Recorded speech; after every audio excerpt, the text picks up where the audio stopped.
Doctor Munir Ahmad قاضی، میں BICH میں senior medical officer ہوں۔ آج ویکسین کے لحاظ سے میں اپنے آپ کو ویکسین لگا رہا ہوں، اور فرنٹ لائن جو اسٹاف کے جو انہوں نے ایڈوائز کی ہے، میں نے اپنے آپ کو بھی والنٹیئر کیا ہے تاکہ میں یہ ویکسین لگا لوں۔ وہ گریجولی ہم ہیلتھ سیکٹر پہ جتنا کام کریں، اور یہ باقی آپ نے کل بھی میڈیا نے ایک سوال اٹھایا تھا کہ جی یہ ڈپارٹمنٹ آپ کے پاس ہے، تو میں جب نیا اس ڈپارٹمنٹ یہ میرے پاس میں نے ایز این آپشن خود ہی رکھا،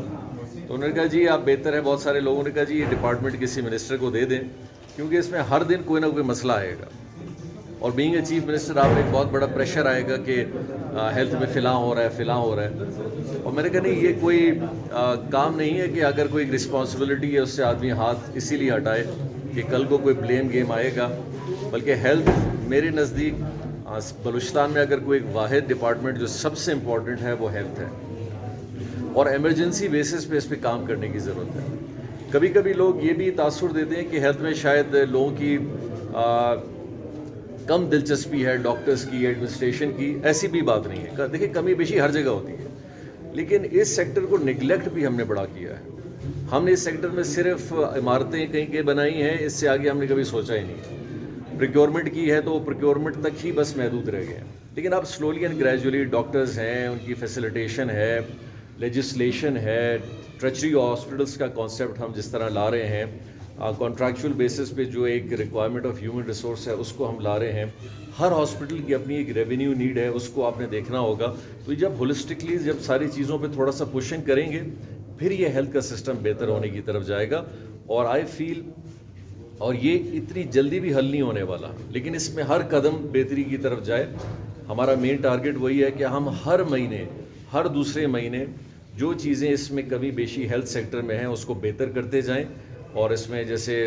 کل ایک سوال بھی آیا تھا کہ جی اس میں نیب نے بھی کچھ انویسٹیگیشنز چل رہے ہیں اور بہت سارے لوگ حراست میں بھی لیے گئے، بالکل جہاں کمی بیشی ہوگی یقینی طور پہ رسپانسبلٹی ان لوگوں پہ عائد بھی ہوگی، لیکن ہم سمجھتے ہیں کہ اگر ان 2-2.5 سالوں میں انشاءاللہ اگر ہم نے ہیلتھ پہ اسی طرح فوکس رکھا اور یہی محنت چلی تو ہیلتھ کا سیکٹر 100% تو صحیح نہیں ہو سکے گا، دنیا میں کہیں نہیں ہے،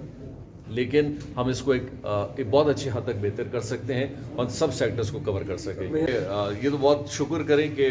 کوئٹہ اس سے بچا ہوا ہے، لیکن اگر ہم ماضی کی پالیسیز کے ساتھ چلتے ہیں تو آج کوئٹہ میں سب سے زیادہ ہیپاٹائٹس کے کیسز ہوتے ہیں، اور اس کی بڑی سمپل سی مثال ہے، میں جب ایز اے CM آیا تو ہماری کیبنٹ میں ایک ڈیسیجن تھا، ویسے تو ہم نے CPEC سے کچھ حاصل نہیں کیا، شاید ہیپاٹائسس لے لیتے، تو CPEC کا ایک پروجیکٹ تھا کہ پٹ فیڈر سے پانی لایا جائے گا کینال سے اور کوئٹہ کو سپلائی کیا جائے گا۔ تو یہ جب پہلی دفعہ یہ پروپوزل میرے سامنے آیا تو میں نے کہا جی کس نے منظور کیا تھا پچھلی گورنمنٹ میں؟ یہ کوئی سینس ہی نہیں بنتا کہ ایک علاقہ جو بالکل آج کم از کم ٹھیک ہے کوئٹہ میں پانی کم ہے لیکن صاف تو ہے کم از کم، تو آپ ابھی کینال کا پانی لائیں گے پورے شہر کو فیڈ کریں گے، وہاں ایک بہت بڑا فیکٹر جو ہے وہ پانی کی کوالٹی کا ہے، اور صرف نصیر آباد میں نہیں ہیں، پاکستان کے جتنے بھی علاقے جو کینال سسٹم پہ جن کا پانی کا دار و مدار ہے وہ ہر جگہ ہے، کیونکہ اس میں سیوریج، ایک زمانہ تھا کہ 40-50 سال پہلے سیوریج اس میں نہیں پڑتا تھا، انڈسٹریل ویسٹ نہیں پڑتا تھا، ہاسپٹل ویسٹ نہیں پڑتا تھا، آج انڈس کے اندر پورے پاکستان کا ویسٹ جاتا ہے، پھر وہ زمینداری میں بھی جاتا ہے، پھر آپ نے دیکھا ہوگا خاص کر نصیر آباد میں جو میں نے علاقے دیکھے ہیں جہاں لوگ اپنی پانی کے لیے چھوٹے چھوٹے مٹی کے تالاب بناتے ہیں اور اسی کو استعمال کرتے ہیں، اور وہ وہی پانی ہے۔ اس میں 2-3 چیزیں ہیں جس میں ہم کام کر رہے ہیں۔